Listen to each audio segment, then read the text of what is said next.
അത് എല്ലാ സെൻറ്ററുകളിലെയും നമ്മളുടെ സംവിധാനങ്ങളെല്ലാം ഒന്ന് തന്നെയാണ്, അതിന് വ്യത്യാസങ്ങളൊന്നുമില്ല. അപ്പോൾ അവിടെയൊക്കെ നമ്മളിപ്പോൾ റിസൾട്ടുകളിലേക്ക് നോക്കിക്കഴിഞ്ഞാൽ പാലായിൽ കിട്ടുന്ന പോലെ തന്നെ റിസൾട്ട് അവിടെയുണ്ട്. ഞങ്ങളുടെ ആഗ്രഹം എന്ന് പറഞ്ഞാൽ ആഗ്രഹിച്ച് വരുന്ന, അതായത് പഠിക്കണമെന്ന് ആഗ്രഹിച്ച് വരുന്ന ഏത് കുട്ടിക്കും അഡ്മിഷൻ കൊടുക്കണം എന്ന് തന്നെയാണ് നമ്മുടെ ആഗ്രഹം എന്ന് പറയുന്നത്. നമുക്ക് നീറ്റിന് ഉള്ള 3 സബ്ജക്റ്റുകൾ എന്ന് പറയുന്നത് ഫിസിക്സും കെമിസ്ട്രിയും ബയോളജി ആണല്ലോ. അതുകൊണ്ട് തന്നെ നമ്മൾ ആ 3ൻ്റെയും അവരുടെ ബോർഡ് എക്സാമിന് മാർക്കാണ് നമ്മൾ നോക്കുന്നത്. ബ്രില്യൻറ്റിൽ ഒരു പ്രോഗ്രാമിലേക്ക് നിങ്ങൾക്ക് അഡ്മിഷൻ എടുക്കണമെങ്കിൽ ധാരാളം സാധ്യതകളുണ്ട്. ബോർഡ് എക്സാമിൻ്റെ മാർക്കാണെങ്കിൽ ഇവിടെ പഠിച്ചതിൻ്റെ ക്രൈറ്റീരിയ ഒക്കെ ആണെന്നുള്ളത് പറഞ്ഞു. അപ്പം കണ്ണൂരിലേക്ക് നമ്മൾ വന്നാൽ കണ്ണൂരിൽ അഡ്മിഷൻ ക്രൈറ്റീരിയ നമ്മൾ പറഞ്ഞു. അഡ്മിഷൻ കിട്ടുന്ന എല്ലാവർക്കും അവിടെ ഹോസ്റ്റൽ ഉണ്ടാവും. ഒരു രീതിയിലാണ് fee, study material fee, registration fee, food and accommodation fee, എല്ലാ ഫീയും നമ്മൾ ഏറ്റവും ടോപ്പിലുള്ള പറഞ്ഞല്ലോ. ബാക്കി താഴേക്ക് വരുമ്പോഴും ഓരോരോ മാർക്കിനും നമുക്ക് കോഴ്സ് ഫീയും രജിസ്ട്രേഷൻ ഫീസും ഒക്കെ ഫ്രീ ആയിട്ട് കൊടുക്കുന്ന പല സ്കീമുകളുണ്ട്. അങ്ങനെ മിനിമം 10% വരെ നമ്മൾ സ്കോളർഷിപ്പ്. നമ്മുടെ ഫാക്കൽറ്റികൾ എന്ന് പറയുന്നത് ഞാൻ മനസ്സിലാക്കിയെടുത്തോളം കേരളത്തിലെ ഏറ്റവും നല്ല ഫാക്കൽറ്റികളാണ്, അതുപോലെ തന്നെ ഇന്ത്യയിലെ നല്ല ഫാക്കൽറ്റികളാണ് നമുക്കുള്ളത്. കണ്ടിന്യൂസ് ആയിട്ടുള്ള ക്ലാസ്സാണ്. ശനി ഞായർ ദിവസങ്ങൾ നമ്മൾ സ്റ്റഡി ലീവ് കൊടുത്തിട്ട് എല്ലാ തിങ്കളാഴ്ചയും നമ്മൾ എക്സാം നടത്തുന്നത്. നമ്മുടെ ഇവിടുത്തെ മോഡലുകളിൽ ലാസ്റ്റ് മോഡലൊക്കെ വന്നു കഴിയുമ്പോൾ മോഡലിൻ്റെ റാങ്കും കേരള റാങ്കും തമ്മിൽ വലിയ വ്യത്യാസമില്ല. കാരണം മെജോറിറ്റി കുട്ടികൾ നമ്മുടെ ഇവിടുത്തെ ആണല്ലോ. തീർത്തതിന് ശേഷം പിന്നെ നമ്മൾ റിവിഷൻ മോഡലുകളാണ്, യൂണിറ്റ് വൈസ് ആയിട്ടും യൂണിറ്റിൻ്റെ കോമ്പിനേഷൻസ് ആയിട്ടും ഫുൾ മോഡലുമായിട്ടും. കഴിഞ്ഞ പ്രാവശ്യം എനിക്ക് തോന്നുന്നു ഏതാണ്ട് ഒരു 150-ലേറെ മോഡലുകൾ ലാസ്റ്റ് കുട്ടികൾ എഴുതിയിട്ടുണ്ട്. നമുക്ക് 8 സെൻറ്ററുകൾ പാല ഉൾപ്പെടെ ഉണ്ടെങ്കിൽ അതിൽ ഓരോ ഡയറക്ടേഴ്സും ഓരോ സെൻറ്ററുകൾ അവർ കൈകാര്യം ചെയ്യുകയാണ്. ഹോസ്റ്റലുകളിൽ അവർക്ക് എന്താണ് ഒരു സപ്പോർട്ട് കിട്ടുക? ഹോസ്റ്റലിൽ അവരുടെ ഹോസ്റ്റൽ വാർഡന്മാരുണ്ട്. അപ്പോൾ ക്ലാസ് ടീച്ചറിന് അപ്പുറത്തേക്ക് പിന്നെ വാർഡൻ, അവരുടെ ആ വാർഡൻ എന്ന് പറയുമ്പോൾ ഒരു ഹോസ്റ്റലിൽ ഒരു 30 കുട്ടികളെയൊക്കെ ഓരോ വാർഡന് വേണ്ടി നമ്മൾ കൊടുത്തിരിക്കുക. ഹായ് ഓൾ, ടാർഗറ്റ് നീറ്റ് 2026 വിത്ത് ബ്രില്യൻറ്റ്. റിപ്പീറ്റേഴ്സ് 2026 പ്രവേശന നടപടികൾ ബ്രില്യൻറ്റിൽ തുടരുകയാണ്. +2 ശേഷം ഒരു വർഷം ബ്രില്യൻറ്റിൻ്റെ വിവിധ ക്യാമ്പസുകളിൽ നിന്ന് ഓഫ്ലൈനായി പഠിക്കാനും ലോകത്ത് എവിടെ നിന്നും ഓൺലൈനായി പഠിക്കാനുള്ള സൗകര്യങ്ങളാണ് റിപ്പീറ്റേഴ്സ് 2026 ബാച്ചിലുള്ളത്. +2 ശേഷം ഇനി എന്താണ് കരിയർ എന്ന് ചിന്തിക്കുന്ന വിദ്യാർത്ഥികൾ ഈ വീഡിയോ പൂർണ്ണമായും കാണുക. എങ്ങനെയാണ് റിപ്പീറ്റേഴ്സ് കോഴ്സിൽ പ്രവേശനം നേടുന്നത്, എങ്ങനെയാണ് റിപ്പീറ്റേഴ്സ് കോഴ്സ് ഒരു വർഷം നിങ്ങൾക്ക് ഒരു വർഷത്തെ ഒരു ഷെഡ്യൂൾ എങ്ങനെയാണ് അതിൻ്റെ അക്കാഡമിക് കൾച്ചർ എന്നുള്ളതൊക്കെയാണ് നമ്മളോട് ഇന്ന് വിശദീകരിക്കുന്നത്. നമ്മളോടൊപ്പം സംസാരിക്കുന്നത് ബ്രില്യൻറ്റ് കോ-ഡയറക്ടറും അക്കാഡമിക് കോർഡിനേറ്ററും ഒക്കെ ആയിട്ടുള്ള സെറിമോൻ സാറാണ്. സാർ, നീറ്റ് 2026 ടാർഗറ്റ് ചെയ്യുന്ന +2 ശേഷമുള്ള നിരവധി വിദ്യാർത്ഥികളാണ് നമുക്ക് ഉള്ളത്. അതിൽ ബ്രില്യൻറ്റിലേക്കൊരു പ്രവേശനം നേടുന്നത് എങ്ങനെയാണെന്നുള്ളത് ചുരുക്കം ചെറുക്കെങ്കിലും ഇനിയും സംശയമുണ്ട്. സ്ക്രീനിങ് ടെസ്റ്റ് വഴി മാത്രമാണോ, അല്ലെങ്കിൽ +2 മാർക്കുണ്ടെങ്കിൽ മാത്രമേ പ്രവേശനം ലഭിക്കുകയുള്ളൂ എന്നൊക്കെ ഉള്ളത് ചിലരുടെയെങ്കിലും സംശയമാണ്.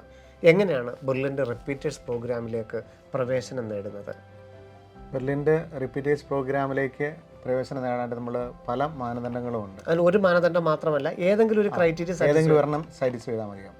അതായത് 1 ബോർഡ് എക്സാമിൻ്റെ +2ൻ്റെ റിസൾട്ടിനെ ബേസ് ചെയ്ത്, 2 നീറ്റിൻ്റെ സ്കോർ വരുമ്പോൾ അതിനെ ബേസ് ചെയ്ത്, പിന്നെ ഇവിടെ പഠിച്ചിട്ടുള്ള കുട്ടികളാണെങ്കിൽ അതിനെ ബേസ് ചെയ്ത് ഏതെങ്കിലും ഒരു കോഴ്സിൽ പഠിച്ചിട്ടുണ്ടെങ്കിൽ, പിന്നെ സ്ക്രീനിങ് ടെസ്റ്റ്. അപ്പോൾ ആദ്യം ഞാൻ പറഞ്ഞ ക്രൈറ്റീരിയകളൊന്നും സാറ്റിസ്ഫൈ ചെയ്യാത്തവർക്ക് ബോർഡിന് എക്സാമിന് മാർക്ക് കുറവോ, അതിന് പരീക്ഷയുടെ സമയത്ത് എന്തെങ്കിലും കാരണം കൊണ്ടോ, അല്ലെങ്കിൽ നീറ്റിൻ്റെ എക്സാമിൻ്റെ സമയത്ത് എന്തെങ്കിലും കാരണം കൊണ്ടോ അവിടെ സ്കോർ ചെയ്യാൻ പറ്റാതെ കഴിവുള്ള കുട്ടികൾ ആരെങ്കിലും ഉണ്ടെങ്കിൽ അവർക്ക് വേണ്ടിയാണ് നമ്മൾ സ്ക്രീനിങ് ടെസ്റ്റ്. അങ്ങനെ ഒരു 4 മാനദണ്ഡങ്ങളിലൂടെയാണ് നമ്മൾ അഡ്മിഷൻ റിപ്പീറ്റേഴ്സ് പ്രോഗ്രാമിലേക്ക് കൊടുക്കുന്നത്. ശരി, നമുക്കറിയാം Brilliant.pala.org എന്ന വെബ്സൈറ്റിലൂടെ അപേക്ഷിച്ചാണ് നമ്മൾ സെൻറ്ററുകളിലോട്ട് അഡ്മിഷൻ എടുക്കുന്നത്. അപ്പം പല സെൻറ്ററുകളും വിദ്യാർത്ഥികൾക്ക് അടുത്തുള്ള സെൻറ്ററുകളുണ്ട്, പല സെൻറ്ററുകളുണ്ട്. അപ്പം ഓരോ സെൻറ്ററുകൾക്കും പ്രത്യേകമായിട്ട് അപേക്ഷ കൊടുക്കണോ, അല്ലെങ്കിൽ ഒരു സെൻറ്ററിൽ പർട്ടിക്കുലറായിട്ട് പഠിക്കാൻ ആഗ്രഹിക്കുന്നു, ഇപ്പോൾ കോഴിക്കോട് അല്ലെങ്കിൽ എറണാകുളം, അങ്ങനെ ഒരു സെൻറ്ററിന് മാത്രമായിട്ടൊരു ക്രൈറ്റീരിയ ഉണ്ട്. എന്താണ് ഈ അഡ്മിഷൻ ക്രൈറ്റീരിയ കൊണ്ട് ഉദ്ദേശിക്കുന്നത്?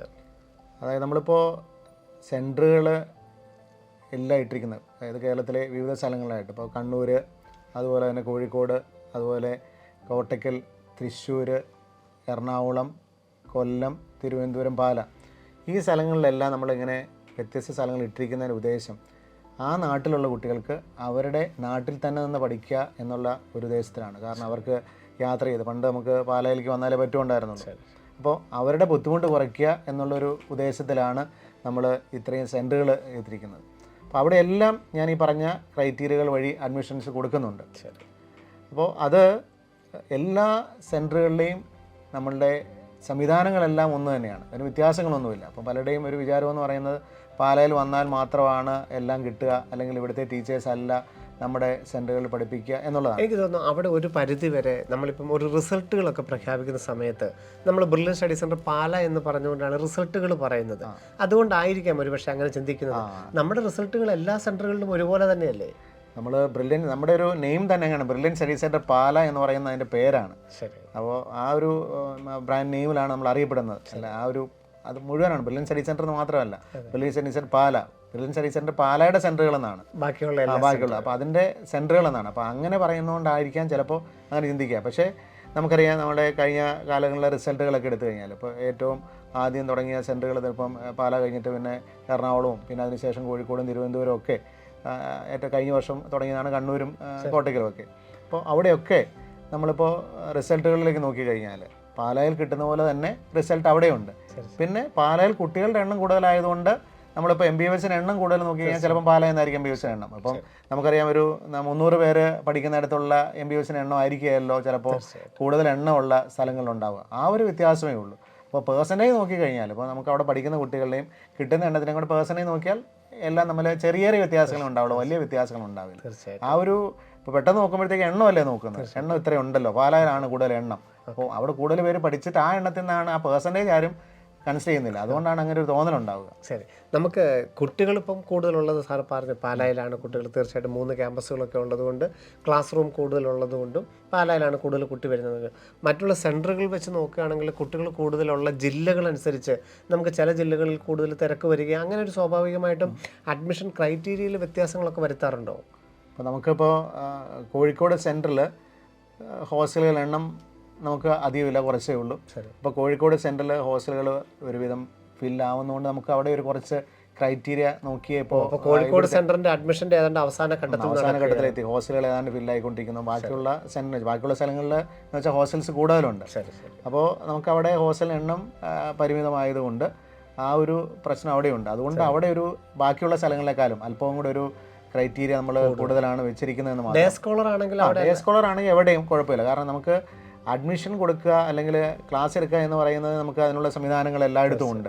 പക്ഷേ നമുക്ക് ഈ പല കുട്ടികളും ഹോസ്റ്റൽ ആഗ്രഹിക്കുന്നവരാണ്. അങ്ങനെയുള്ളവർക്ക് ഒരു വർഷം നിന്ന് പഠിക്കുമ്പോൾ ഹോസ്റ്റലിൽ തന്നെ നിന്ന് ഫുൾ ടൈം ആയിട്ട് പഠിക്കണമെന്ന് ആഗ്രഹിക്കുന്നവർ. അപ്പോൾ അങ്ങനെ വരുമ്പോൾ അതാണ് പ്രശ്നം. അല്ലാതെ ഡേ സ്കോളേഴ്സിന് എവിടെയും നമുക്ക് യാതൊരു പ്രശ്നം, അവർ സ്വന്തമായി വീടിൻ്റെ അടുത്ത് നിന്ന് പോയി വരാൻ പറ്റുമെങ്കിൽ നമുക്ക് അഡ്മിഷൻ കൊടുക്കുന്നതിന് യാതൊരു തടസ്സവും. എല്ലാ സെൻറ്ററിലും 8 സെൻറ്ററുകളിൽ നമുക്കൊരു ഡേ സ്കോളറായിട്ട് വരുന്ന കുട്ടിക്ക് നമുക്ക് അഡ്മിഷൻ കൊടുക്കാൻ സാധിക്കും, ഒരു കുഴപ്പമില്ല. കാരണം ഞങ്ങളുടെ ആഗ്രഹം എന്ന് പറഞ്ഞാൽ ആഗ്രഹിച്ച് വരുന്ന, അതായത് പഠിക്കണം എന്ന് ആഗ്രഹിച്ച് വരുന്ന ഏത് കുട്ടിക്കും അഡ്മിഷൻ കൊടുക്കണം എന്നാണ് നമ്മുടെ ആഗ്രഹം എന്ന് പറയുന്നത്. അപ്പോൾ അതിനുവേണ്ടിയാണ് അങ്ങനെ ഉണ്ടെങ്കിൽ ആ രീതിയിൽ കൊടുക്കാൻ നമ്മൾ നോക്കുന്നത്. നമ്മൾ മാക്സിമം നമ്മളെ വിശ്വസിക്കുന്ന പേരൻസ്, നമ്മളെ വിശ്വസിക്കുന്ന കുട്ടികളുമുണ്ട്. അപ്പം അവരെ മാക്സിമം സപ്പോർട്ട് ചെയ്യണം, അവർക്ക് മാക്സിമം സൗകര്യങ്ങൾ കൊടുക്കണം എന്നുള്ളത് കൊണ്ടാണ്. അപ്പോൾ ആഗ്രഹിച്ച് വരുന്ന ഒരാളെ നമ്മൾ നിരാശപ്പെടുത്തി വിടാൻ പറ്റില്ല. അതുകൊണ്ടാണ് നമ്മളത് ചെയ്യുന്നത്. ശരി. ഇപ്പം നമുക്ക് നീറ്റിൻ്റെ മാർക്കിനൊക്കെ അനുസരിച്ചാണെങ്കിൽ ഈ വർഷം ഏറ്റവും ടഫായിട്ടുള്ളൊരു എക്സാം ആയിരുന്നു. അങ്ങനെയാണെങ്കിൽ ഏകദേശം ഒരു സ്കോർ, ഇപ്പം പ്രഡിക്ഷനായിട്ടൊരു സ്കോറേ നമുക്ക് പറ്റുള്ളൂ. അപ്പോൾ ആ സ്കോറും ഒക്കെ വന്നു കഴിയുമ്പോൾ ഏകദേശം എത്ര സ്കോർ ഉള്ളവർക്കൊക്കെ നമുക്കൊരു അഡ്മിഷൻ പ്രതീക്ഷിക്കാനായിട്ട് സാധിക്കും? നമ്മുടെ ഇവിടെ ഇപ്പോൾ അഡ്മിഷൻ കൊടുക്കുക എന്ന് പറഞ്ഞു കഴിഞ്ഞാൽ നമുക്കിപ്പോൾ ഒരു 300 അല്ലെങ്കിൽ അതിലെ താഴെ 250, 300 ആ റേഞ്ച് വരെയൊക്കെ നമുക്ക് കൊടുക്കാമെന്നാണ് വിചാരിക്കുന്നത്. കാരണം ആ ഒരു റേഞ്ചിൽ വരുന്ന കുട്ടികളുടെ എണ്ണം പോലും ഇപ്പോഴത്തെ പരീക്ഷയുടെ നിലവാരം ഇത്തിരി കടുത്തതായതുകൊണ്ട് അല്ലെങ്കിൽ പരീക്ഷ ടഫായിരുന്നുകൊണ്ട് ആ ഒരു റേഞ്ചിൽ വരുന്ന കുട്ടികളുടെ എണ്ണവും അധികം അടുത്ത വർഷം അവർക്ക് ഉദ്ദേശിക്കുന്ന രീതിയിൽ ഒരു അഡ്മിഷനിലേക്ക് എത്താനും സാധിക്കും. അപ്പോൾ നമ്മളിപ്പോൾ എല്ലായിടത്തും ഇങ്ങനെ പറഞ്ഞല്ലോ, ഒരു ക്രൈറ്റീരിയ വെക്കുന്നു, അത് ബോർഡിന് എക്സാമിൻ്റെ ആയിക്കോട്ടെ അല്ലെങ്കിൽ നമ്മളിവിടെ പഠിച്ച കുട്ടികളുടെ കാര്യത്തിൽ തന്നെ നമ്മൾ അങ്ങനെ ഒരു പ്രത്യേക മാനദണ്ഡം വെച്ചിരിക്കുന്നതിന് കാരണം എന്ന് പറയുന്നത് അവരെ നമ്മൾ ഒന്ന് പഠിപ്പിച്ചാൽ അവർക്ക് എത്രത്തോളം എത്താൻ സാധിച്ചു, അല്ലെങ്കിൽ നമ്മൾ അവരെ എത്രത്തോളം പഠിപ്പിച്ചു എന്നൊരു ബോധ്യം നമുക്ക് കൂടെ ഉള്ളതുകൊണ്ടാണ് നമ്മൾ അതും ഒരു മാനദണ്ഡമായിട്ട് വെച്ചിരിക്കുന്നത്. അപ്പോൾ അവരെ കൊണ്ട് അടുത്ത വർഷം ഇത് സാധിപ്പിച്ചെടുക്കാൻ പറ്റും എന്ന് നമുക്കൊരു ഉത്തമ ബോധ്യമുണ്ട്.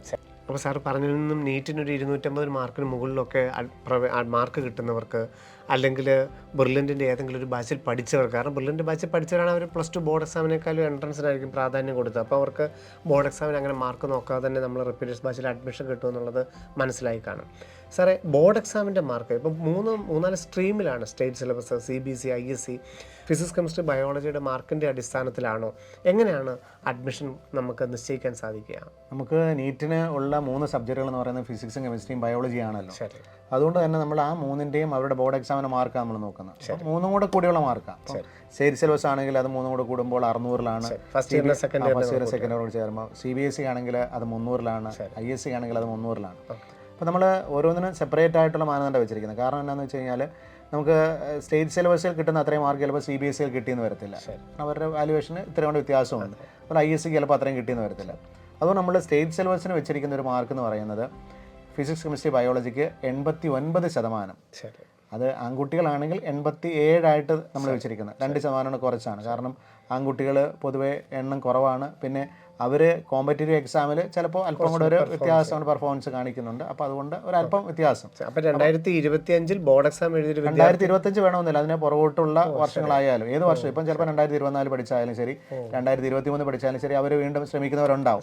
അപ്പോൾ ഏത് വർഷമായാലും ബോർഡ് എക്സാമിൽ സ്റ്റേറ്റ് സിലബസ് ആണ് പഠിച്ചതെങ്കിൽ ഫിസിക്സ് കെമിസ്ട്രി ബയോളജി പെൺകുട്ടികൾക്ക് 89%, ആൺകുട്ടികളാണെങ്കിൽ 87% വരെ ഇപ്പം നമുക്ക് ഡയറക്റ്റ് ആയിട്ട് തന്നെ പുള്ളിന്റെ സൈഡിൽ അപ്ലൈ ചെയ്താൽ അഡ്മിഷൻ കിട്ടും.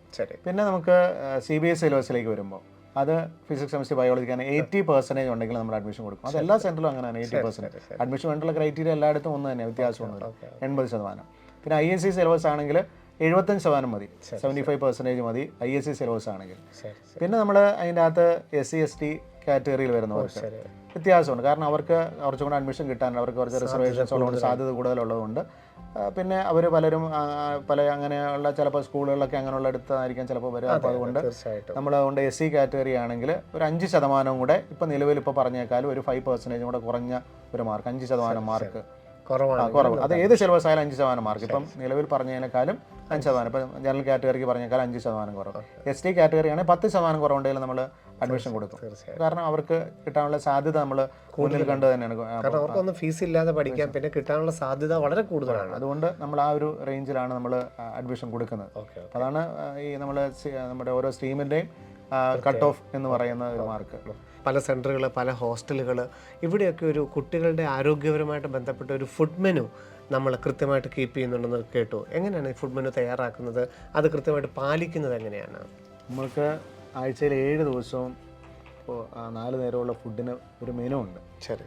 അപ്പോൾ അത് വെജിറ്റേറിയൻ വേണ്ടവർക്ക് ഫുള്ളി വെജിറ്റേറിയൻ, നോൺ വെജ് വേണ്ടവർക്ക് എല്ലാ ദിവസവും നോൺ വെജ് ഫുഡ് വരുന്ന രീതിയിൽ നമ്മൾ ഒരു കോമൺ മെനു ഉണ്ടാക്കിയിട്ടുണ്ട്. ഈ മെനു ആണ് നമ്മുടെ ഏത് സെൻറ്ററിൽ, ഏത് ഹോസ്റ്റലിലും. അതാണ് ഞാൻ നേരത്തെ പറഞ്ഞത്, നമ്മുടെ സെൻറ്ററുകൾ തമ്മിൽ യാതൊരു വ്യത്യാസമില്ലെന്ന് പറഞ്ഞു.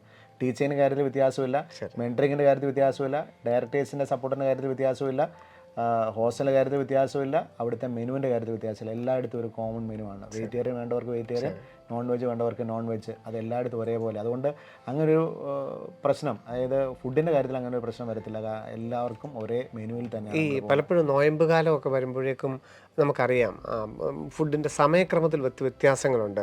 അതിനെത്രത്തോളം നമുക്ക് സപ്പോർട്ട് ചെയ്യാനായിട്ട് സാധിക്കും? ഇപ്പോൾ നമുക്ക് മുസ്ലിം സഹോദരങ്ങളെ സംബന്ധിച്ച് പറയുമ്പോഴത്തേക്കും അവർക്ക് അവരുടെ നോമ്പെന്ന് പറയുന്നത് പകൽ നോമ്പാണ്. അപ്പോൾ 4 മണിക്കൊക്കെ ഫുഡ് കൊടുക്കണം. രാവിലെ നോമ്പ് അതിരാവിലെ. പിന്നെ നോമ്പ് എന്ന് പറയുന്നത് വൈകിട്ട് 6:30 ആ സമയത്താണ്. അപ്പോൾ നമ്മൾ രാവിലെ 4 മണിക്ക് മുമ്പായിട്ട് എല്ലാ സെൻറ്ററുകളിലും എല്ലാ ഹോസ്റ്റലുകളിലും അങ്ങനെ വേണ്ടവർക്കെല്ലാം ഫുഡ് കൃത്യമായിട്ട്, അത് തലേദിവസത്തെ ഫുഡല്ല, ആ സമയത്ത് ചൂടോടുകൂടി തന്നെ അവർക്ക് ഓരോ ദിവസം ഡിഫറൻ്റ് ആയിട്ടുള്ള രീതിയിലുള്ള ഫുഡുകൾ അവർക്ക് വേണ്ട രീതിയിൽ നമ്മൾ കൊടുക്കുന്നുണ്ട്. അതുപോലെ നോമ്പ് തുറയുടെ സമയത്ത് അവർക്ക് ഫ്രൂട്ട്സ്, അതുപോലെ നോമ്പ് തുറക്കാൻ വേണ്ട കാര്യങ്ങളെല്ലാം നമ്മൾ എല്ലാ സെൻറ്ററിലും കൊടുക്കുന്നുണ്ട് എന്നുള്ളത്. അതായത് നമുക്ക് ഇനിയിപ്പം മറ്റ് മതങ്ങളിൽപ്പെട്ട കുട്ടികളാണെങ്കിലും അവരുടെ നോമ്പിൻ്റെ സമയത്ത് എന്താണ് അവർക്ക് വേണ്ടത് എന്താണോ ആ രീതിയിലുള്ള അവരെ സപ്പോർട്ടും എല്ലാം നമ്മൾ കൊടുക്കുന്നുണ്ട്. അവർക്ക് വേണ്ടത് എന്താണോ അത്. നമ്മളെ സംബന്ധിച്ച് കുട്ടികൾക്ക് എന്താണോ വേണ്ടത് അതിനുവേണ്ടിയാണ് നിലകൊള്ളുന്നത്. അല്ലാതെ ഇപ്പം നമുക്ക് ഒരു അതിനകത്തൊരു എന്ത് നേട്ടം അല്ലെങ്കിൽ എന്ത് സാമ്പത്തിക ലാഭം എന്നുള്ളത് നമ്മൾ രണ്ടാമത് മാത്രം ചിന്തിക്കുന്ന കാര്യം. ഫസ്റ്റ് പെർലിനെ സംബന്ധിച്ചപ്പോഴും കുട്ടികളാണ്. ആ കുട്ടികളും അവരുടെ രക്ഷിതാക്കളുമാണ്. അവരുടെ നന്മയ്ക്ക് വേണ്ടിയുള്ള കാര്യങ്ങളാണ് നമ്മൾ ചെയ്യുന്നത്. അപ്പം അതിനുശേഷമേ ബാക്കി എന്ത് നമ്മൾ നോക്കുന്നുള്ളൂ. അതുകൊണ്ട് തന്നെയാണ് ഇപ്പോഴും നമ്മൾ ബ്രില്യൻറ്റിനെ ഇത്രത്തോളം പേരൻസും ഇത്രത്തോളം കുട്ടികളെ നെഞ്ചിലേറ്റി കൊണ്ടുപോകുന്നതിന് കാരണം എന്ന് പറയുന്നത്. അതുകൊണ്ട് നമുക്കതിൽ നിന്ന് അവർ നമുക്ക് തരുന്ന ആ സ്നേഹം, അവർ നമ്മളോട് കാണിക്കുന്ന ആ ഒരു സൗഹൃദം, അല്ലെങ്കിൽ അവർ നമ്മളോട് കാണിക്കുന്ന ബഹുമാനം, അത് നമുക്ക് എപ്പോഴും നിലനിർത്തിക്കൊണ്ട് പോയേ പറ്റുള്ളൂ. അതിനൊരിക്കലും ഒരു കളങ്കം വരാനായിട്ട് നമ്മൾ ആഗ്രഹിക്കുന്നില്ല. അതുകൊണ്ട് ആ രീതിയിൽ തന്നെ ഇനിയും മുന്നോട്ട് പോകും. അതിനൊരു വ്യത്യാസവും, ഒരു കടുകോണിക്ക് വ്യത്യാസം പോലെ നമ്മൾ വരുത്താൻ ഉദ്ദേശിക്കുന്നുമില്ല. അപ്പോൾ ആ രീതിയിൽ നമ്മൾ മുന്നോട്ട് പോവുകയും ചെയ്യും. ഓക്കെ. പിന്നെ നമ്മൾ റിപ്പീറ്റേഴ്സിൽ ഇപ്പോൾ ജോയിൻ ചെയ്യുന്നവരെ സംബന്ധിച്ചോളം മാസത്തിൽ ഇപ്പോൾ ശനി ഞായറൊക്കെ സ്റ്റഡി ലീവ് ഉണ്ടെന്ന് പറയും. അപ്പോൾ മാസത്തിൽ ഒരിക്കലൊക്കെ അവർ വീട്ടിൽ പോകുന്ന ഒരു പതിവുണ്ടോ? എങ്ങനെയാണ് ഇവർക്ക് തിരിച്ച് വീടുകളിലോട്ടൊക്കെ പോകാനുള്ള ഒരു സംവിധാനം നമ്മൾ ഒരുക്കിയിരിക്കുന്നത്? നമ്മൾ ശനി ഞായർ സ്റ്റഡി ലീവ് ആണെന്ന് ഞാൻ എടുത്തു പറഞ്ഞായിരുന്നു. സ്റ്റഡി ലീവ് ആണെന്ന്, ശരി ശരി. ഒരിക്കലും അത് അവധിയല്ല. ഓക്കെ. അപ്പം നമുക്കിപ്പോൾ ഒരു ശനിയാഴ്ച വീട്ടിൽ പോകുന്നതിന് കുഴപ്പമുണ്ടോ എന്ന് ചോദിച്ചാൽ അത്യാവശ്യം ഉണ്ടെങ്കിൽ വീട്ടിൽ പോകാൻ കുഴപ്പമില്ല വീട്ടിൽ. അപ്പം അതിനെന്ന് പറഞ്ഞാൽ നമ്മൾ വീട്ടിലെ പേരൻസിൻ്റെ അനുവാദം തോടുകൂടിയേ വിടുകയുള്ളൂ. പേരൻസ് ക്ലാസ് ടീച്ചറിനെ വിളിച്ച് പറയണം, വാർഡിനെ വിളിച്ച് പറയണം.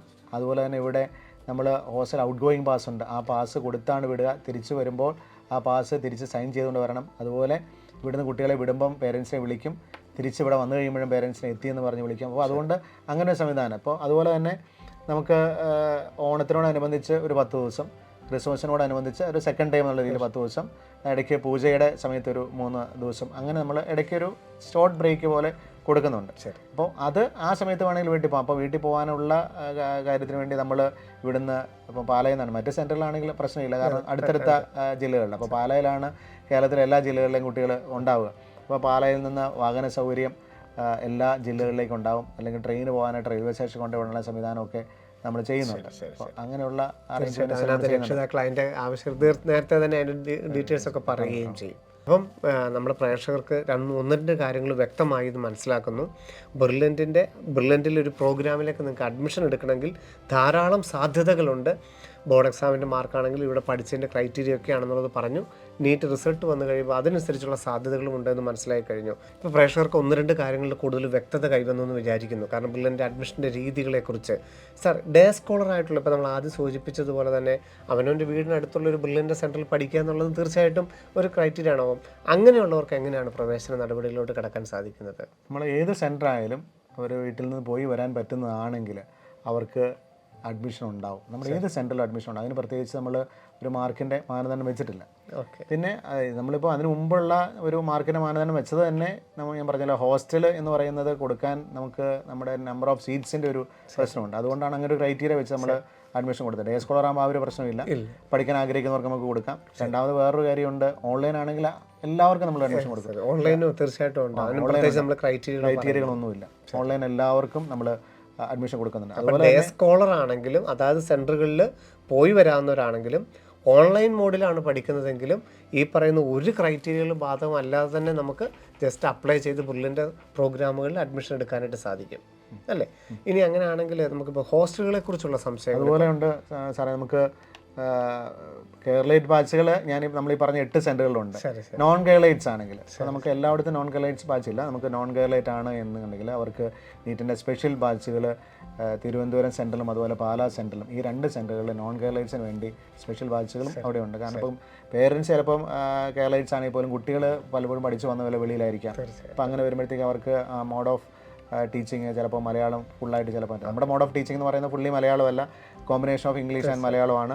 പക്ഷേ അവിടെ ഇംഗ്ലീഷിലാണ് മറ്റേ നമ്മൾ തിയറി എല്ലാം പഠിപ്പിക്കുന്നതെങ്കിലും എക്സ്പ്ലനേഷൻസ് കുറച്ച് മലയാളത്തിൽ വരും. അപ്പോൾ ചിലപ്പോൾ കുട്ടികൾക്ക് അത് ഗ്രാസ്പ് ചെയ്യാൻ പറ്റില്ലെങ്കിൽ അവർക്ക് വേണ്ടിയിട്ട് ഫുള്ളി എക്സ്പ്ലനേഷൻസ് ഉൾപ്പെടെ ഇംഗ്ലീഷിൽ വരുന്ന രീതിയിലുള്ള മോഡിൽ നമ്മൾ 2 സ്ഥലങ്ങളിൽ തിരുവനന്തപുരത്തും പാലായിലും ബാച്ചുകൾ അറേഞ്ച് ചെയ്തിട്ടുണ്ട്. ഓക്കെ ഓക്കെ സാറേ, ഇപ്പോൾ നമ്മുടെ ബാച്ചുകളെല്ലാം ജൂൺ 12-ാം തീയതി ആരംഭിക്കുന്നുണ്ട്. നമുക്ക് ഇനി പിന്നീടുള്ള സംവിധാനങ്ങൾ, കാരണം അലോട്ട്മെൻറ്റ് വരെയൊക്കെ ധാരാളം കുട്ടികൾ അന്വേഷിക്കുന്നുണ്ട്. അപ്പോൾ എങ്ങനെയാണ് നമ്മുടെ ക്ലാസ്സുകൾ ആരംഭിക്കുന്നത് സാർ? അതുപോലെ തന്നെ നമ്മുടെ ആദ്യത്തെ ബാച്ചുകൾ ജൂൺ 12-ാം തീയതിയാണ് ആരംഭിക്കുന്നത്. അപ്പം അങ്ങനെ ജൂൺ 12-ാം തീയതിക്ക് ശേഷം ആരംഭിക്കുമ്പോൾ ഏതൊക്കെ സമയത്താണ് പിന്നീടുള്ള ബാച്ചുകളുള്ളത്? എല്ലാ സെൻറ്ററുകളിലും പുതിയ പുതിയ ബാച്ചുകളുണ്ടോ? സാറിന് ഈ അലോട്ട്മെൻ്റ് ഒക്കെ തീരുന്ന സമയത്തായിരിക്കും കൂടുതൽ എൻക്വയറികൾ വരാറുള്ളത്, ഇനിയൊരു ബാച്ച് ഉണ്ടോ എന്ന് ചോദിച്ചുകൊണ്ട്. ഈ എപ്പോഴൊക്കെയാണ് നമ്മുടെ ബാച്ചുകളുള്ളത്? അതുപോലെ തന്നെ റിപ്പീറ്റേഴ്സ്, നമ്മുടെയൊക്കെ സ്ഥാപനത്തിൽ പഠിച്ചവർക്ക് കുറച്ച് മാർക്കിനൊക്കെ അഡ്മിഷൻ കിട്ടാതെ വരുമ്പോൾ റിപ്പീറ്റേഴ്സിന് മാത്രമായിട്ടുള്ള ബാച്ചുകളുണ്ടോ? അതിൻ്റെ പ്രത്യേകതകൾ എന്താണ്? നമുക്കിപ്പോൾ ക്ലാസ് തുടങ്ങുന്ന ഡേറ്റ്, ആദ്യത്തെ ഫേസിൻ്റെ ക്ലാസ് തുടങ്ങുന്നതെന്ന് പറയുന്നത് ജൂൺ 9-ാം തീയതി നമുക്ക് കുറച്ച് സെൻറ്ററുകൾ ക്ലാസ്സുകൾ തുടങ്ങുന്നത് സ്റ്റാർട്ട് ചെയ്യുന്നുണ്ട്. അതായത് ഒന്ന് കോട്ടയ്ക്കൽ, തൃശ്ശൂർ, എറണാകുളം, തിരുവനന്തപുരം, കൊല്ലം, ഈ സ്ഥലങ്ങളിൽ നമ്മൾ 9-ാം തീയതി ക്ലാസ് തുടങ്ങാം. 11-ാം തീയതിയാണ് ക്ലാസ് കണ്ണൂരും അതുപോലെ തന്നെ കോഴിക്കോടും തുടങ്ങാം. പാലായിൽ ക്ലാസ്സുകൾ തുടങ്ങുന്നത് 12-ാം തീയതി. ഇത് ആദ്യത്തെ ഫേസ്. നമ്മൾ പല ദിവസങ്ങളായിട്ട് ആദ്യത്തെ ഘട്ടം തുടങ്ങുന്നത്. എല്ലാ ഡയറക്ടേഴ്സിനും എല്ലാ സ്റ്റാഫുകൾക്കും അവിടെ പോയി നമുക്ക് ബാക്കി സംവിധാനങ്ങളെല്ലാം ഒരുക്കേണ്ടതുകൊണ്ട് നമ്മൾ അങ്ങനെ 3 ഡേറ്റുകളിലായിട്ട്. അടുത്ത ഫേസ് നമ്മൾ റിസൾട്ട് 14-ാം തീയതി ജൂൺ 14 വരുമെന്ന് വിചാരിക്കുന്നു. അതിനുശേഷം 23-ാം തീയതി രണ്ടാമത്തെ ഘട്ടം, രണ്ടാമത്തെ ഫേസ് ക്ലാസ്സുകൾ എല്ലാ സെൻറ്ററിലും ഉണ്ട്. അപ്പോൾ ആ സമയത്ത് നമുക്ക് ചിലപ്പോൾ കുട്ടികൾക്ക് നല്ല മാർക്കൊക്കെ പ്രതീക്ഷിക്കുന്ന ചെറിയ വേരിയേഷനിലൊക്കെ പോവുകയാണെങ്കിൽ അപ്പോൾ അവർക്ക് റാങ്ക് കിട്ടുമ്പോൾ അറിയാമല്ലോ. അപ്പോൾ ഒന്നും കൂടെ ശ്രമിക്കണമെന്നുള്ളവർക്കും അല്ലെങ്കിൽ ആദ്യത്തെ വട്ടം ശ്രമിക്കുന്നവർക്കൊക്കെ നമ്മൾ ആ സമയത്ത് അഡ്മിഷൻ കൊടുക്കുകയാണ്. അപ്പോൾ അതിന് ആ ഒരു സമയത്ത് ഫസ്റ്റ് ടൈം ചെയ്യുന്നവർക്ക് വേണ്ടിയും ഒന്നെന്ന് വെച്ചാൽ രണ്ടാമത് വീണ്ടും റിപ്പീറ്റ് ചെയ്യുന്നവർക്ക് വേണ്ടിയൊക്കെ സെപ്പറേറ്റ് ബാച്ചുകളായിട്ട് തന്നെ ആ ഒരു സമയത്ത് നമ്മൾ സ്റ്റാർട്ട് ചെയ്യുന്നുണ്ട്. അത് കഴിഞ്ഞിട്ട് ഇപ്പം അലോട്ട്മെൻറ്റ് പ്രോസസ്സൊക്കെ പിന്നീട് നടക്കുന്നുണ്ട്. അപ്പോൾ അത് ജൂലൈ മാസത്തിൽ വേറെ ബാച്ചുകളുണ്ട്. അലോട്ട്മെൻ്റ് എല്ലാം അവസാനിച്ചതിന് ശേഷം ഓഗസ്റ്റ് മാസത്തിലൊക്കെ പുതിയ ബാച്ചുകൾ നമ്മൾ സ്റ്റാർട്ട് ചെയ്യുന്നുണ്ട്. അതെല്ലാ സെൻറ്ററുകളിലും നമ്മൾ ബാച്ചുകൾ തുടങ്ങുന്നുണ്ട്. അപ്പം റിപ്പീറ്റേഴ്സിന് വേറെ, റിപ്പീറ്റേഴ്സിന് വേറെ ബാച്ചുകൾ എല്ലാ സെൻറ്ററിലും ഈ എല്ലാ സമയങ്ങളിലും നമ്മൾ സ്റ്റാർട്ട് ചെയ്യുന്നുണ്ട്. നമുക്കിപ്പോൾ ഒരു നീറ്റ് സ്കോർ 250 അല്ലെ 300 ഒക്കെ കിട്ടുന്ന കുട്ടികൾക്കൊരു സംശയം ഉണ്ടാകും, ഒന്ന് റിപ്പീറ്റ് ചെയ്തു, ഞാനിനി റിപ്പീറ്റേഴ്സ് ബാച്ചിലിരുന്നാൽ മതിയോ, അതോ ആദ്യം തൊട്ട് മൊത്തം തിയറി കിട്ടത്തക്ക രീതിയിൽ റിപ്പീറ്റേഴ്സ് ബാച്ചിൽ തന്നെ ജോയിൻ ചെയ്യണോ? അതിനോട് ഇത്രയും ഒരു എക്സ്പീരിയൻസ് ഉള്ള സാറെന്നുള്ള നിലയിൽ ഈ തിയറി ക്ലാസ്സുകളുടെ ഇനിയുള്ള ആ ഒരു എത്രത്തോളം തിയറി കിട്ടണം എന്നൊക്കെയുള്ള പല കുട്ടികൾക്കും വ്യത്യാസമുണ്ട്. ചിലർക്ക് വിചാരമുണ്ട് പരീക്ഷകൾ മാത്രം എഴുതിയാൽ മതി എന്നുള്ളത്. അതിനോട് സാറിൻ്റെ സാറിൻ്റെ മനോഭാവം എന്താണ് റിപ്പീറ്റേഴ്സ് ബാച്ച് കൊണ്ട് ഉദ്ദേശിക്കുന്നത്? അതായത് നമുക്കിപ്പോൾ ഫസ്റ്റ് ടൈം ഒന്ന് റിപ്പീറ്റ് ചെയ്തു, അതായത് സ്കൂൾ ഗോയിങ് ടൈമിൽ എഴുതി അതിനുശേഷം ഒരു വർഷം ചെയ്യുമ്പോഴാണല്ലോ നമ്മൾ റിപ്പീറ്റേഴ്സ് എന്ന് പറയുന്നത്. അപ്പോൾ ആ ഒരു സമയത്ത് നമുക്ക് കിട്ടിയ സ്കോറും നമ്മൾ എത്രത്തോളം പഠിച്ചിട്ടുണ്ട് എന്നും നമുക്ക് ഒരു ബോധ്യമുണ്ട്. അപ്പം തിയറി നന്നായിട്ട് അറിയാമെങ്കിൽ, ക്വസ്റ്റ്യൻ ചെയ്യുന്നതിൻ്റെ പ്രാക്ടീസ് ചെയ്യുന്നതിൻ്റെ മാത്രം ഒരു കുറവാണ് എങ്കിൽ അവരെ സംബന്ധിച്ച് റിപ്പീറ്റേഴ്സ് ബാച്ചിലിരിക്കുന്നതിന് കുഴപ്പമില്ല. അല്ലാതെ നമുക്ക് തിയറി നന്നായിട്ട് അറിയില്ല എങ്കിൽ അവർ അത്യാവശ്യം ബേസിക് ആയിട്ടുള്ള കാര്യങ്ങൾ പഠിപ്പിക്കുന്ന നമ്മൾ റിപ്പീറ്റേഴ്സ് ബാച്ചിൽ തന്നെ ഇരിക്കുന്നതായിരിക്കും കൂടുതൽ. ആദ്യത്തെ ബാച്ചിലാണെങ്കിൽ വളരെ ഡീറ്റെയിൽ ആയിട്ട് തന്നെ NCERT മുഴുവൻ ക്ലാസ്സുകൾ എടുത്തുകൊണ്ടാണ് പോകുന്നത്. നമ്മളിപ്പോൾ ആ ഒരു അല്പവും കൂടെ സമയം കൂടുതലെടുത്താണ് പോവുക. മറ്റേ അല്ലാതെ ഇപ്പോൾ റിപ്പീറ്റ് ചെയ്യുന്ന കുട്ടികളെ സംബന്ധിച്ച് പറയുമ്പോൾ അവർക്ക് കൂടുതലും ക്വസ്റ്റ്യൻ ബേസ്ഡ് ആയിട്ട്, അവർക്ക് തിയറി അത്ര ഡീറ്റെയിൽ ആയിട്ട് എടുക്കുന്ന കാര്യമില്ല. അവർക്ക് ക്വസ്റ്റ്യൻ ബേസ് ആയിട്ടും അവർക്ക് എക്സാംസ് ഒക്കെ കൂടുതൽ നടത്തുകയും അതുപോലെ കൂടുതൽ ക്വസ്റ്റ്യൻസ് അവരെ ചെയ്യിക്കുകയും ചെയ്യുന്നതാണ് കൂടുതൽ യുക്തം. അപ്പോൾ അതുകൊണ്ട് അതാണ് നമ്മൾ സെപ്പറേറ്റ് ബാച്ചായിട്ട് കൊണ്ടുപോകുന്നതിന് കാരണമെന്ന് പറയുന്നത്. ശരി. നമുക്ക് ഇനി ഒരു ഹോസ്റ്റൽ സംവിധാനത്തിലോട്ട് വന്നു കഴിഞ്ഞാൽ, ഇപ്പം നമ്മുടെ എല്ലാ സെൻറ്ററുകളിലും ബ്രില്യൻറ്റ് ഹോസ്റ്റലുകളാണ് എന്നുള്ളത് നമ്മൾ പറഞ്ഞു. നമ്മുടെ തിരുവനന്തപുരം, കൊല്ലം, അതുപോലെ തന്നെ എറണാകുളം, തൃശ്ശൂർ, മലപ്പുറം, കോട്ടക്കൽ, കോഴിക്കോട്, അതുപോലെ തന്നെ കണ്ണൂർ സെൻറ്ററുകൾ, പാലാ ഒഴിച്ചുള്ള 7 സെൻറ്ററുകളിലും ബ്രില്യൻറ്റ് ഹോസ്റ്റലുകൾ മാത്രമേ ഉള്ളൂ. അപ്പം അവിടത്തേക്ക് പ്രവേശനം ലഭിക്കുന്ന എല്ലാവർക്കും ആ ഹോസ്റ്റൽ സംവിധാനങ്ങൾ ലഭ്യമാണോ? ഇപ്പം കണ്ണൂരിലേക്ക് നമ്മൾ വന്നാൽ, കണ്ണൂരിൽ അഡ്മിഷൻ ക്രൈറ്റീരിയ നമ്മൾ പറഞ്ഞു, അഡ്മിഷൻ കിട്ടുന്ന എല്ലാവർക്കും അവിടെ ഹോസ്റ്റൽ ഉണ്ടാവും. നമ്മുടെ തന്നെ ഹോസ്റ്റൽ അവിടെ ഉണ്ടാവും. അതുപോലെ കോട്ടയ്ക്കലും ഉണ്ടാവും, എല്ലാവർക്കും ഹോസ്റ്റലുണ്ട്. തൃശ്ശൂർ എല്ലാവർക്കും ഹോസ്റ്റലുണ്ട്, പാലായിൽ എല്ലാവർക്കും ഹോസ്റ്റലുണ്ട്, കൊല്ലത്തുണ്ട്, എറണാകുളത്തുണ്ട്, തിരുവനന്തപുരത്തുണ്ട്. പിന്നെ കോഴിക്കോട് മാത്രം ചെറിയൊരു വ്യത്യാസം, അഡ്മിഷൻ കൊടുക്കുന്ന എല്ലാവർക്കും നമുക്കവിടെ ഹോസ്റ്റൽ കൊടുക്കാൻ സാധിക്കില്ല. അവിടെ സ്റ്റേറ്റ് സിലബസ് ആണെങ്കിൽ 96%, CBSE സിലബസ് അല്ലെങ്കിൽ CBSE ISE ആണെങ്കിൽ 89% ഫിസിക്സ്, കെമിസ്ട്രി, ബയോളജി ഉണ്ടെങ്കിലാണ് നമുക്കവിടെ ഹോസ്റ്റൽ കൊടുക്കാനായിട്ട് പറ്റുക. അതുപോലെ അഡ്മിഷൻ്റെ അവസാന ഘട്ടം അവിടുത്തെ അവസാന ഘട്ടത്തിൽ അഡ്മിഷൻ നടക്കുകയും ചെയ്യും. ഞാൻ പറഞ്ഞല്ലോ, ഹോസ്റ്റലുകൾ അവിടെ നമുക്ക് എണ്ണം കുറവായതുകൊണ്ട് അങ്ങനെ ഒരു മാറ്റം അവിടെ നമുക്ക് ആഗ്രഹം ഉണ്ടായിരുന്നു, ഇവിടുത്തെ പോലെ തന്നെ അവിടെ കൊടുക്കണമെന്ന്. പക്ഷേ സാധിക്കാതെ കൂടുതലും വന്നു. അതുകൊണ്ട് അപ്പോൾ അവിടെ അങ്ങനെ ഒരു പ്രശ്നമുണ്ട്. പിന്നെ ഞാൻ അഡ്മിഷൻ കൊടുക്കുന്ന എല്ലാവർക്കും മറ്റ് സെൻറ്ററുകളെല്ലാം താമസ സൗകര്യം ഉണ്ട് എന്ന് ഞാൻ പറഞ്ഞു. അതുപോലെ തന്നെ നമുക്കിപ്പോൾ ഇവിടെ പഠിച്ച ഏതെങ്കിലും ഒരു കോഴ്സിൽ പഠിച്ച കുട്ടിയോ അല്ലെങ്കിൽ നമ്മൾ 2 സ്ക്രീനിങ് ടെസ്റ്റുകൾ നടത്തി അതിൽ ക്വാളിഫൈ ചെയ്ത കുട്ടികളോ ആണെങ്കിൽ അവർക്ക് നമുക്ക് പാലായിലും അതുപോലെ തന്നെ എറണാകുളത്തും അതുപോലെ കൊല്ലത്തും താമസ സൗകര്യം കൊടുക്കാൻ പറ്റും. അവർക്ക് ഞാനീ നേരത്തെ പറഞ്ഞ ബോർഡ് എക്സാമിൻ്റെ ആ മാനദണ്ഡം പാലിക്കാൻ പറ്റിയില്ലെങ്കിലും നമുക്ക് ഈ പറയുന്ന നമ്മുടെ ഇവിടെ പഠിച്ചതോ അല്ലെങ്കിൽ സ്ക്രീനിങ് ടെസ്റ്റ് വഴിയോ ക്വാളിഫൈ ചെയ്തിട്ടുള്ള കുട്ടികൾക്ക് 3 സ്ഥലങ്ങളിൽ, പാലായിലും എറണാകുളത്തും കൊല്ലത്തും നമുക്ക് താമസ സൗകര്യം കൊടുക്കാനായി സാധിക്കും. അതിന് വേണ്ടിയിട്ട് നമ്മൾ ഒരു പ്രത്യേക സംവിധാനം ആ സ്ഥലങ്ങളിൽ എല്ലായിടത്തും കൊടുക്കണമെന്ന് ആഗ്രഹം ഉണ്ടെങ്കിൽ നമുക്ക് അവിടെ അത്രയും ഹോസ്റ്റൽ സീറ്റുകൾ നമുക്ക് അവൈലബിൾ അല്ല എന്നതുകൊണ്ട് ഈ 3 സ്ഥലങ്ങളിൽ നമുക്ക് അങ്ങനെയുള്ളവർക്ക് ഹോസ്റ്റൽ സൗകര്യം കൊടുക്കാനും കൂടെ സാധിക്കുന്നുണ്ട്. സാറേ, അതുപോലെ തന്നെ നമ്മുടെ ബാച്ചുകളിൽ പ്രവേശനം നേടുന്ന, ഇപ്പോൾ സാറിനൊക്കെ അറിയാം, സാറിൻ്റെ ബാച്ചുകളിൽ ഇരിക്കുന്ന ഒരു 70 പേരിൽ ഒരു 40-45 പേരും വിവിധ സ്കോളർഷിപ്പ് സ്കീമുകളിൽ ഉൾപ്പെട്ടവരായിരിക്കും. അപ്പം എന്താണ് ബ്രില്യൻറ്റ് സ്കോളർഷിപ്പ് സ്കീം എന്ന് പറയുന്നത്? ഏതൊക്കെ രീതിയിലായിരിക്കും അവർക്ക് അവരുടെ ട്യൂഷൻ ഫീസിൽ ഇളവുകൾ ലഭിക്കുക? നമുക്ക് ഒന്ന് ബോർഡ് എക്സാമിൻ്റെ മാർക്കിൻ്റെ ബേസിൽ, അത് ഫിസിക്സ്, കെമിസ്ട്രി, ബയോളജിയുടെ മാർക്കിൻ്റെ ബേസിൽ, 2 നീറ്റിൻ്റെ സ്കോറിൻ്റെ ബേസിൽ, 3 നമുക്ക് ഇവിടെ പഠിച്ച കുട്ടികളാണെങ്കിൽ ആ പഠിച്ചതിൻ്റെ ആ കോഴ്സിൻ്റെ ബേസിൽ കൊടുക്കുന്നുണ്ട്. അതും മിനിമം 10% തൊട്ട് മാക്സിമം എന്ന് പറയുന്നത് ഫുൾ ഫ്രീ, അതായത് ഹോസ്റ്റൽ ഫീസ് ഉൾപ്പെടെ ഫ്രീ ആയിട്ട്, എല്ലാം ഫ്രീ ആയിട്ട്. ഇപ്പം നമ്മൾ സ്റ്റേറ്റ് സിലബസ് ആണെങ്കിൽ 1200 വാങ്ങിച്ച 28ഓളം കുട്ടികളാണ് കേരളത്തിലുള്ളത്. അതിൽ നമ്മുടെ അടുത്ത് റിപ്പീറ്റ് ചെയ്യണമെന്ന് ആഗ്രഹിക്കുന്നവരിൽ മെജോറിറ്റി കുട്ടികൾ നമ്മുടെ അടുത്ത് വന്നു. നമ്മൾ മനസ്സിലാക്കിയത് 4-5 കുട്ടികൾ ഇനി ഈ ഫീൽഡിലേക്ക് പോകണ്ട, മറ്റു ഫീൽഡിലേക്ക് പോകണമെന്ന് ആഗ്രഹിക്കാത്ത എല്ലാ കുട്ടികളും നമ്മുടെ ഇവിടെ എത്തിയിട്ടുണ്ട്.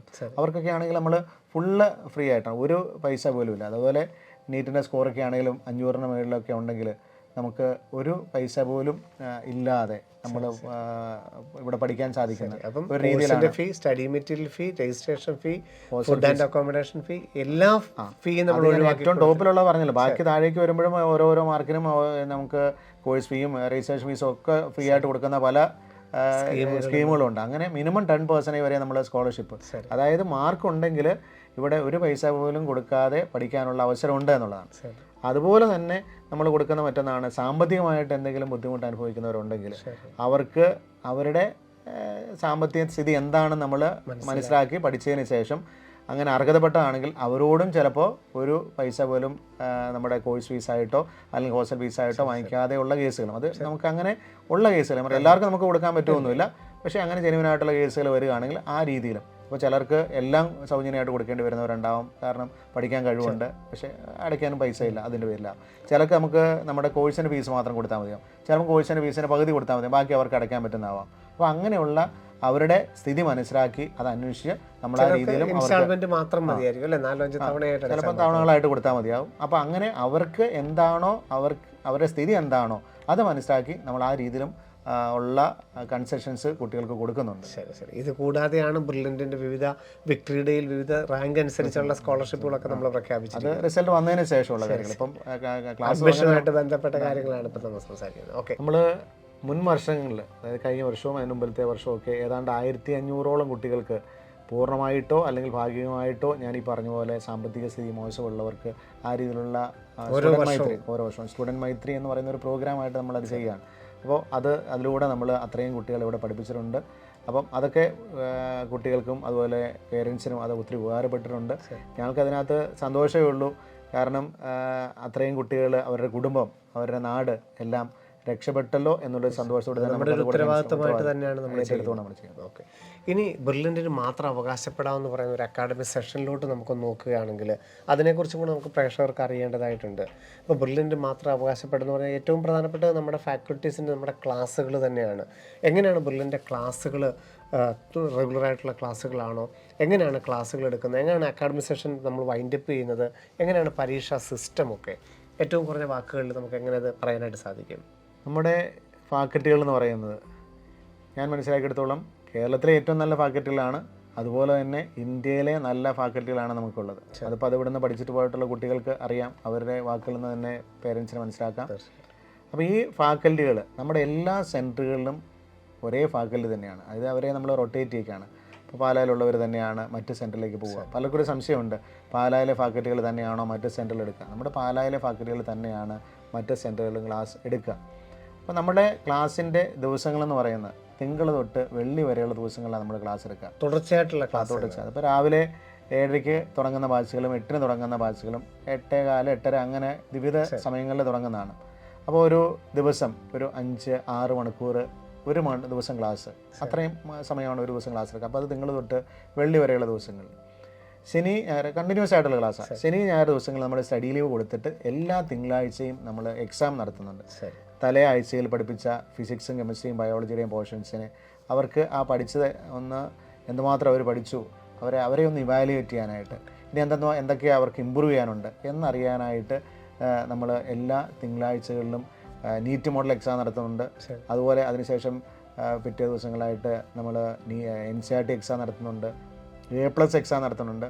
നമുക്കറിയാം ഈ വർഷത്തെ നീറ്റ് എക്സാം എന്ന് പറയുന്നത് കഴിഞ്ഞ വർഷത്തെ അപേക്ഷിച്ച് വളരെ ഡിഫിക്കൽട്ടായിരുന്നു. അപ്പോൾ നമ്മൾ അടുത്ത വർഷം പ്ലാൻ ചെയ്യുന്നത് തന്നെ, കഴിഞ്ഞ വർഷവും നമ്മൾ ഏകദേശമൊക്കെ ആ രീതിയിലൊക്കെയുള്ള പരീക്ഷകൾ നടത്തിയിരുന്നെങ്കിലും ഇനി പൂർണ്ണമായിട്ടും ആ രീതിയിൽ നമ്മൾ കഴിഞ്ഞ പ്രാവശ്യം കുറച്ച് ഇടയ്ക്ക് സിമ്പിളായിട്ടുള്ളതും ഡിഫിക്കൽട്ടായിട്ടുള്ളതൊക്കെ ഇടകലർത്തി നടത്തിയെങ്കിൽ നമുക്ക് ഇനി ഉറപ്പിക്കാം ഈ പ്രാവശ്യത്തെ എക്സാം ടഫ് ആയിരുന്നുകൊണ്ട് കൂടുതലും അങ്ങനെയുള്ള ചാൻസാണ് നമ്മൾ കൂടുതൽ കാണുക എന്നുള്ളതുകൊണ്ട് ആ രീതിയിലുള്ള എക്സാംസ് തന്നെയാണ് നമ്മൾ പ്ലാൻ ചെയ്യുന്നത്. അപ്പം നീറ്റ് എക്സാം, മോഡൽ എക്സാം ആയാലും കുറച്ചും കൂടെ ലെവൽ കൂടി A+ എക്സാംസ് ആയാലും NCERT അത് കൂടുതൽ പഠിച്ചോട്ടെ എന്ന് വിചാരിച്ചാൽ NCERT ബേസ് ചെയ്തുള്ള പരീക്ഷകളായാലും എല്ലാം നമ്മൾ ആഴ്ചയിൽ നടത്തുകയാണ്.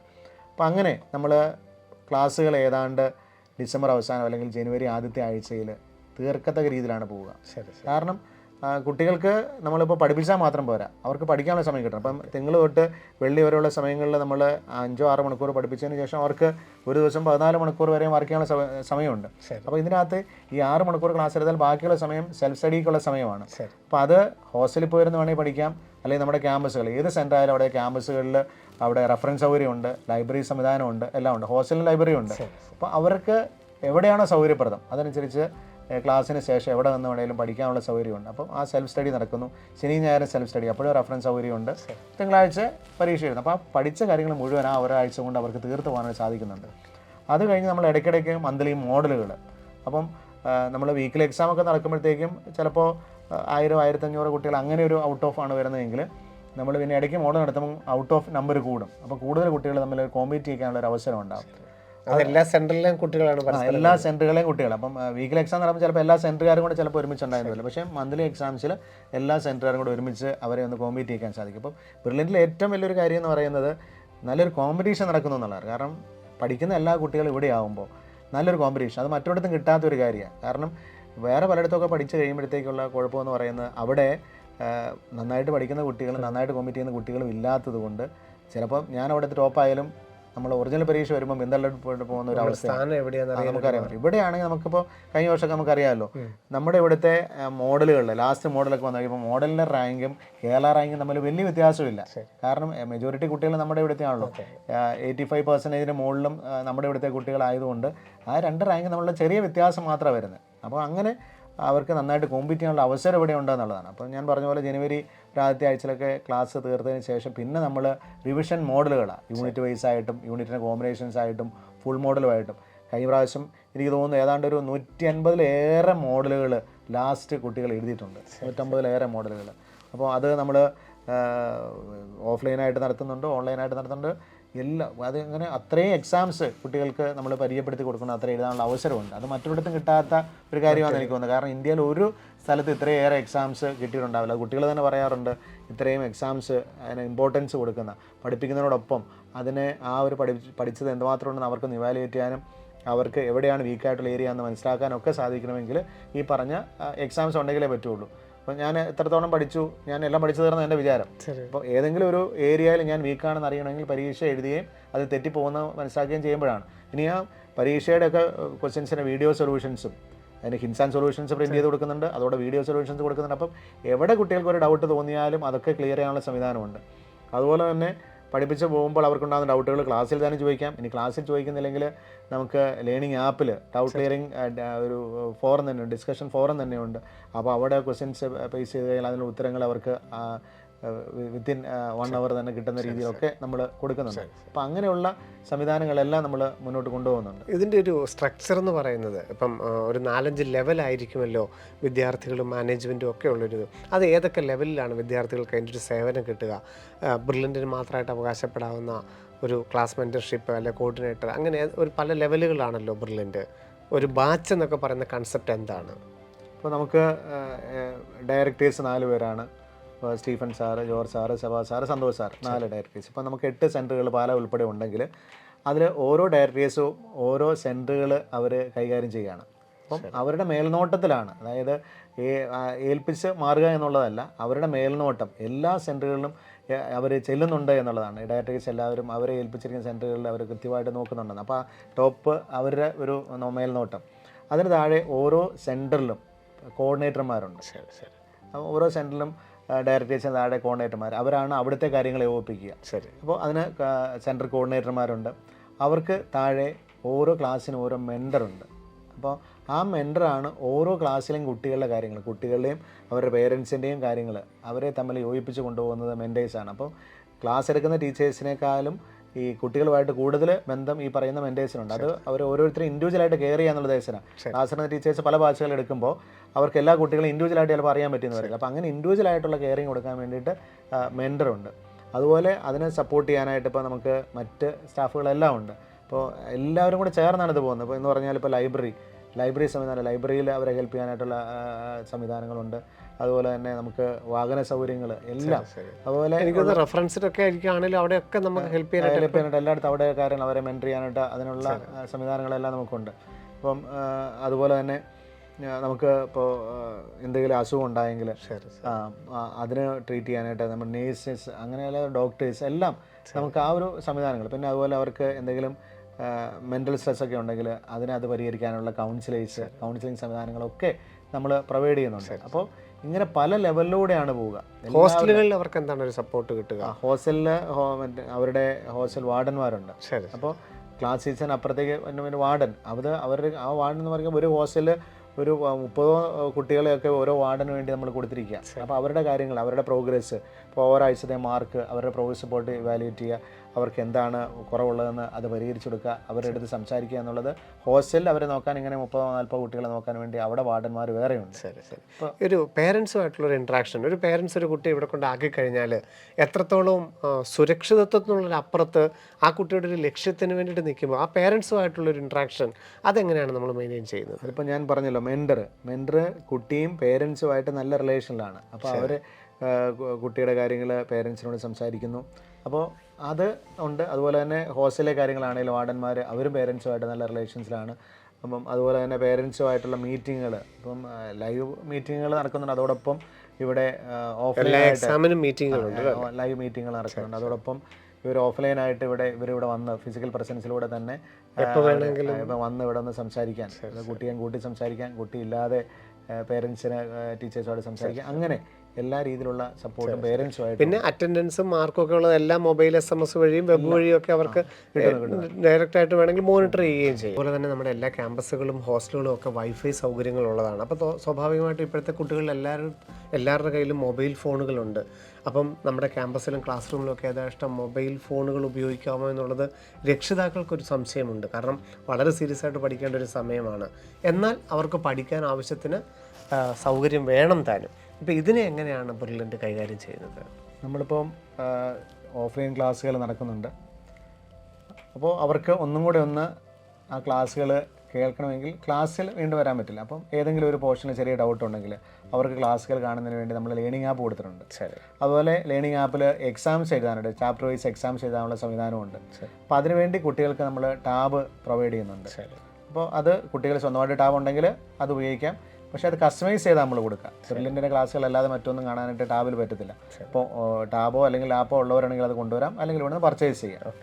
അപ്പം അതുപോലെ തന്നെ നമ്മൾ പ്രൊവൈഡ് ചെയ്യുന്ന മറ്റേ ഫോണിൻ്റെ കാര്യം സാർ ചോദിച്ചു. ഫോണ് എല്ലായ്പ്പോഴും യൂസ് ചെയ്യാൻ പറ്റില്ല.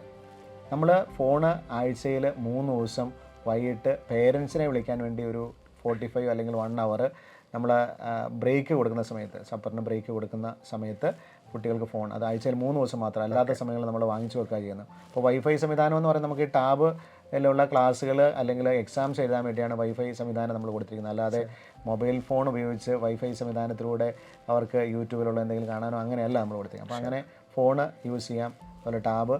അതുപോലെ തന്നെ കുട്ടികൾക്ക് നമ്മൾ യൂണിഫോം കൊടുക്കുന്നുണ്ട്. അതിൽ എല്ലാ ക്യാമ്പസിലും യൂണിഫോം ഉണ്ട്. അത് ആഴ്ചയിൽ 7 ദിവസം ഇവിടെ ആയിരിക്കും. 5 ദിവസം ക്ലാസ് ഉണ്ട്, 2 ദിവസം സ്റ്റഡി ലീവ് ആണ്. ആ സമയത്ത് ഇവിടെ റെഫറൻസ് സംവിധാനം ഉണ്ടെന്ന് പറഞ്ഞു. 6 ടീഷർട്ടുകൾ, അത് 3 കളറിലുള്ള 6 ടീഷർട്ടുകൾ. അപ്പോൾ ഓരോ ദിവസവും ഏതാണെന്നുള്ളത് നമ്മൾ പിന്നീട് അനൗൺസ് ചെയ്ത് കുട്ടികൾക്ക് ടീഷർട്ടുകൾ കൊടുക്കുന്നുണ്ട്. ആ ടീഷർട്ടാണ് നമ്മൾ യൂണിഫോമായിട്ട് ഇവിടെ ഉപയോഗിക്കുക. അത് എല്ലാ സെൻറ്ററിലും അങ്ങനെ തന്നെയാണ്. അപ്പം ടോപ്പ് മാത്രമേ ഉള്ളൂ, ബോട്ടോ എന്ന് പറയുന്ന കുട്ടികൾ, അതിപ്പം ജീൻസോ എന്ത് വേണമെങ്കിലും കുട്ടികൾ യൂസ് ചെയ്യാൻ കുഴപ്പമില്ല. അപ്പോൾ അതുകൊണ്ട് തന്നെ രക്ഷിതാക്കളെ സംബന്ധിച്ച് പറയുമ്പോഴത്തേക്കും അപ്പോൾ അത് 2400 രൂപയാണ് നമ്മൾ 6 ഷർട്ടിനും കൂടി വാങ്ങിക്കാം. അപ്പം വരുമ്പോഴേ തന്നെ അത് കൊടുക്കുന്നത് കൊണ്ട് ഒരിക്കലും അവർക്ക് അത് അഡീഷണൽ ആയിട്ട് ഇങ്ങോട്ട് പോരുന്നതിന്റെ പേരിൽ ഈ പറയുന്ന അഡീഷണൽ ഡ്രസ്സൊന്നും ധാരാളം കൊണ്ടുവരേണ്ട ആവശ്യമില്ല. അപ്പോൾ അതുകൊണ്ട് അങ്ങനെ പൈസ വെറുതെ കളയേണ്ട കാര്യം അത് കൊടുക്കുന്നുണ്ട്. പിന്നെ അതിന് ഒരു ഉദ്ദേശം എന്ന് വെച്ചാൽ ഇവിടെ പഠിക്കുന്നത് നമ്മുടെ എംബ്ലം ഉള്ള, നമ്മുടെ പേരുള്ള ടീഷർട്ടാണ്. അപ്പോൾ ബ്രില്യൻറ്റിൽ പഠിക്കുന്ന കുട്ടിയാണ് എന്ന് നമുക്ക് തിരിച്ചറിയാം. അപ്പോൾ അത്രയും കൂടെ അവരെ സേഫ് ആക്കാൻ വേണ്ടി അതുപോലെ ID കാർഡ് എല്ലാവർക്കും നമ്മൾ കൊടുക്കുന്നുണ്ട്. അപ്പോൾ ID കാർഡും നമ്മുടെ യൂണിഫോമും മസ്റ്റാണ്. അത് നമ്മുടെ ക്യാമ്പസിൻ്റെ, അതായത് ഒരു ക്യാമ്പസ് ലൈഫ്, അതായത് കുട്ടികളുടെ സേഫ്റ്റിയെ കരുതിയാണ് നമ്മളത് ചെയ്തിരിക്കുന്നത്. അപ്പോൾ ഇങ്ങനെയുള്ള സംവിധാനങ്ങളും നമ്മുടെ ഇവിടെ ഉണ്ട്. നീറ്റ് 2024 വളരെ സിമ്പിളായിട്ടുള്ളൊരു എക്സാം ആയിരുന്നു, വളരെ ഹൈ സ്കോറിംഗ് എക്സാം ആയിരുന്നു. 2025 നമുക്കറിയാം നമ്മൾ ഇതുവരെ നീറ്റിൻ്റെ ചരിത്രത്തിൽ ഏറ്റവും ടഫായിട്ടുള്ളൊരു എക്സാം ആയിരുന്നു. ഏത് രീതിയിലുള്ള എക്സാം വന്നു കഴിഞ്ഞാലും റിസൾട്ട് എന്ന് പറയുന്നത് ബ്രില്യൻറ്റ് ക്യാമ്പസിൽ ഏതാണ്ട് ഒരുപോലെയാണ്, അല്ലെങ്കിൽ ഒന്നൊന്നിനേക്കാളും മികച്ചു നിൽക്കുന്നതാണ് ഓരോ വർഷങ്ങളും. അപ്പം അതിനെക്കുറിച്ചൊന്നും നിങ്ങൾക്ക് ആവലാതികളില്ല. അതുകൊണ്ട് കൃത്യമായിട്ടുള്ള തീരുമാനങ്ങൾ എടുക്കേണ്ട ഒരു സമയത്തിലൂടെയാണ് നിങ്ങൾ കടന്നു പോകുന്നത്. ഒരു വർഷം നീണ്ടു നിൽക്കുന്ന ഒരു സബരിയിലൂടെ അവനവൻ ആർജിച്ചിരിക്കുന്ന ഒരാഗ്രഹം, അവനവൻ ആഗ്രഹിച്ച ഒരു ലക്ഷ്യം, അതിനു വേണ്ടിയിട്ട് ആർജിച്ചിരിക്കുന്ന കഴിവുകൾ, അതിനെ കൃത്യമായിട്ടൊരു പരിശീലന പദ്ധതിയിലൂടെ വിജയം കൈവരിക്കാനുള്ള ഒരു സമയം അത് ബ്രില്യൻറ്റിലുണ്ട്. അതിനുപറ്റി എല്ലാ പ്രിപ്പറേഷൻസും ബ്രില്യൻറ്റ് നടപ്പാക്കി കഴിയുകയും ചെയ്തിട്ടുണ്ട്. അതിനെക്കുറിച്ചാണ് റിമോൺ സാർ വളരെ വ്യക്തമായിട്ട് നമ്മളോട് പറഞ്ഞു തന്നത്. അപ്പം ഇനി തീരുമാനം നിങ്ങളുടേതാണ്. നീറ്റ് 2026 എന്തായിരുന്നാലും മെയ് ആദ്യത്തെ ഞായറാഴ്ച 2026 മെയ് ആദ്യത്തെ ഞായറാഴ്ച നടക്കും. അതിലൂടെ നിങ്ങളുടെ സ്വപ്നം സാക്ഷാത്കരിക്കാൻ ഞങ്ങളുണ്ട് കൂടെ. ഏവർക്കും സ്വാഗതം. ബൈ.